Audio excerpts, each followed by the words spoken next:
Novartis company द्वारा जो भारतीय पेटेंट्स एक्ट की धारा 3D को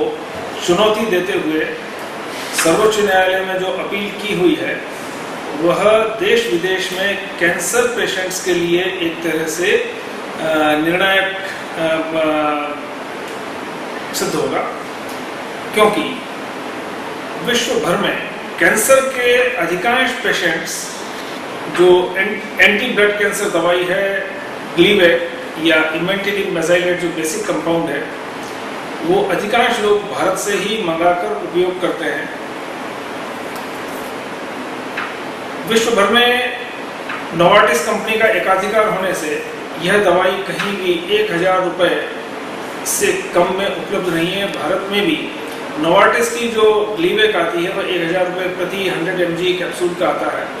जबकि भारत में कुछ कंपनियां हैं जैसे सिप्ला है, हेट्रो है, नेटको है, ये 90 रुपये से 130 रुपये के बीच में एक कैप्सूल 100 मिलीग्राम का बेचती हैं और जिसलिए आम आदमी के लिए अफोर्डेबल हो जाता है। चूँकि यह जो इसका ओरिजिनल पेटेंट 1993 का था और WTO की संधि के अनुसार भारत को केवल 1995 के बाद के मॉलिक्यूल्स पे ही प्रोडक्ट पेटेंट देना था और इसलिए भारत में 3-4 कंपनियों ने इसको सस्ता बनाना और बेचना आरंभ कर दिया। लेकिन इस कंपनी ने अपना इस इमेटिनिब मेसाइलेट का एक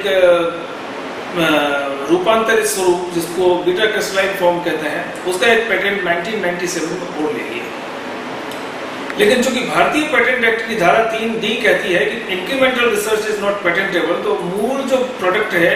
उसमें अगर कोई थोड़ा बहुत परिवर्तन करके और उसमें पेटेंट लिया जाए तो वह पेटेंट योग्य नहीं माना जाता है, क्योंकि इससे अन्यथा एवरग्रीनिंग ऑफ पेटेंट की परंपरा शुरू हो जाएगी कि दवाई का पेटेंट 20 साल में खत्म होने वाला है, 18 साल में उसका एक और कोई छोटा डेरिवेटिव कोई दूसरा रूप उसका कर सकता है। इसलिए इस तरह की एवरग्रीनिंग ऑफ पेटेंट और फ्रिवलेस पेटेंट, फर्जी पेटेंट को रोकने के लिए अपने देश में यह प्रावधान किया हुआ है। और इसके कारण 2005 में जब इसने प्रोडक्ट पेटेंट के लिए अप्लाई किया हुआ था और वो एप्लीकेशन हियरिंग के लिए आई तो भारतीय पेटेंट ऑफिस ने इसको उस पर पेटेंट नहीं दिया, क्योंकि उसका मूल मॉलिक्यूल 1993 का था और इसलिए उसने धारा 3D को चुनौती दे रखी है। अगर 3D निरस्त हो जाता है तो फिर न केवल इसको नोवार्टिस को अपने एंटी ब्लड कैंसर में ग्लीवेक नाम की दवाई में एकाधिकार मिल जाएगा, बल्कि और ऐसी बहुत सारी महंगी दवाइयां हैं जिनका कि इस तरह के डेरिवेटिव्स पेटेंट करवा के अन्य भी कंपनियां जो जेनरिक वर्जन्स आ रहे हैं उनको बनाने से जेनरिक कंपनियों को रोक देंगी। तो एक तरह से अफोर्डेबल हेल्थ केयर के लिए बड़ा चुनौती होगी। आज विश्व के 16 देशों के 1,70,000 ब्लड कैंसर पेशेंट्स को फ्रांस का एक NGO है मेडिसिन सेंस फ्रंटियर्स, वह मुफ्त यह दवाई वितरण कर रहा है। भारत से वह खरीदता है सस्ती होने के कारण और उन सारे पेशेंट्स को दे रहा है। करीब 2.5-3 lakh blood cancer patients Bharat से इंपोर्ट करके खा रहे हैं। अगर ये नोवार्टिस कंपनी मुकदमा जीत जाती है और इंडियन पेटेंट एक्ट का धारा 3D निरस्त हो जाती है तो ऐसी स्थिति में देश में प्रतिवर्ष जो 24,000 ब्लड कैंसर के नए पेशेंट्स जो है पैदा होते हैं या नए रोगी सामने आते हैं उनके लिए भी और विश्व भर में जो ब्लड कैंसर के पेशेंट्स हैं उनके लिए ब्लड कैंसर का इलाज एक तरह से बहुत दूभर हो जाएगा, क्योंकि 90 रुपये प्रति कैप्सूल से दिन भर के 4 कैप्सूल 360 रुपये एक आदमी फिर भी अफोर्ड कर सकता है, लेकिन 1000 से 1300 रुपये जो नोवार्टिस के प्राइस है यानी कि रोज का 5200 रुपये का खर्च जो है किसी व्यक्ति के लिए उसको वहन करना बहुत कठिन है। इसलिए यह गंभीर मुकदमा है और इसकी गंभीरता को देखते हुए जो भारत के सुप्रीम कोर्ट में 10 जुलाई को जिसकी आगे हियरिंग शेड्यूल्ड है उसको देखते हुए पिछले फरवरी से विश्व भर में प्रदर्शन हो रहे हैं। नोवार्टिस का जो हेडक्वार्टर स्विट्जरलैंड में बेसल में है वहाँ पर इसकी जो फरवरी में एनुअल जनरल मीटिंग के समय भी लोगों ने प्रदर्शन करके उस पर दबाव डाला कि नोवार्टिस कंपनी अपना यह जो मुकदमा कोर्ट से भारतीय सुप्रीम कोर्ट में से वापस ले ले। कैम्ब्रिज, मैसाचुसेट्स आदि यूरोप और अमेरिका के कई शहरों में इसके विरुद्ध फरवरी के से लेकर प्रदर्शन चले आ रहे हैं। देश में भी यह जो 10 जुलाई को इसकी हियरिंग है तो कई ऐसे संगठनों ने उसके हेडक्वार्टर पर 10 जुलाई से 18 जुलाई के बीच में इस तरह के कई प्रदर्शन प्लान किए हुए हैं तो इस सब को देखते हुए आज आवश्यकता इस बात की है कि अफोर्डेबल हेल्थ केयर के पॉइंट ऑफ व्यू से यह जो है धारा 3D निरस्त न हो, इसके लिए आवश्यकता इस बात की है कि देश के कुछ एनजीओ को भी इसमें इंटरवीनर बनना चाहिए और इंटरवीनर बनकर सर्वोच्च न्यायालय में यह जो है तर्क प्रस्तुत किया जाना चाहिए कि यह जो अगर धारा 3D निरस्त होती है तो नकल, नोवार्टिस के मामले में, अन्य भी दवाइयों के मामले में एवरग्रीनिंग ऑफ पेटेंट हो जाएगा। दूसरा, यह कंपनी यह क्लेम कर रही है कि इसका जो फ्री बेस से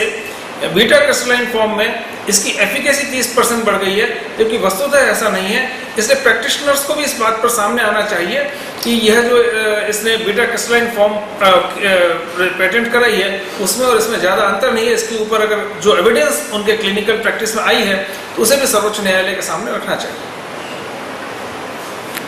अब इसके जो इम्पैक्ट्स हैं जो आप कह रहे हो, जो 10 जुलाई को जैसे फाइनल डिसीजन पे आ रहा है, फाइनल डिसीजन हियरिंग हो सकता है डिसीजन, चूंकि इसमें 4-5 तो कंपनियां हैं, कुछ एनजीओ भी हैं इसमें, तो वो सारी हियरिंग लंबी चलेगी। हो सकता है कितने दिन चले हियरिंग, लेकिन हियरिंग की डेट जो शेड्यूल्ड है वह 10 जुलाई है। पहले मार्च में होने वाली थी लेकिन वो रीशेड्यूल हो गई। फिलहाल स्टे वगैरह तो नहीं है इसके ऊपर, पेटेंट स्टे नहीं है, कोर्ट ने स्टे देने से मना कर दिया था। स्टे इसको मिला था चेन्नई हाई कोर्ट से 2004 में, लेकिन वो मिला था इसके एक्सक्लूसिव मार्केटिंग राइट्स पे। एक्सक्लूसिव मार्केटिंग राइट्स मिलने थे केवल 31 दिसंबर 2004 तक। उसके बाद में प्रोडक्ट पेटेंट वाले प्रोविजंस लागू हो गए थे। तो प्रोडक्ट पेटेंट के लिए जब इसकी प्रोडक्ट ग्रांट करने का समय आया था तो हमारे यहाँ कानून में यह भी प्रोविजन है प्री ग्रांट अपोजिशन का। तो प्री ग्रांट अपोजिशन में नेटको आदि कुछ कंपनियां और एक एनजीओ उन्होंने इसका प्री ग्रांट अपोजिशन किया था, इसलिए इंडियन पेटेंट्स ऑफिस ने इसको पेटेंट देने से मना कर दिया था। तो मूल रूप से इसने यही किया है कि पेटेंट ऑफिस ने इसको जो पेटेंट देने से मना किया धारा 3D के कारण, इसीलिए उसने उसको चुनौती दे रखी। अभी आपने 16,000 मौतों की जो बात कही थी वो क्या था? ऐसा है कि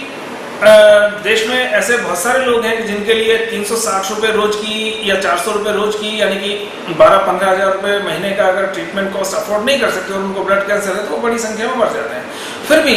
प्रतिवर्ष जो 24,000 ब्लड कैंसर के पेशेंट सामने आ रहे हैं उनमें से काफ़ी बड़ी संख्या यह 360 रुपये में अफोर्ड कर सकती है। लेकिन अगर यह 5200 रुपये रोज की ट्रीटमेंट कॉस्ट आ गई, केवल अगर नोवार्टिस की मोनोपोली हुई, तो शायद जो आज जितने लोग ये ट्रीटमेंट करा पा रहे हैं उसमें से 1/4 भी नहीं करा पाएंगे। धन्यवाद।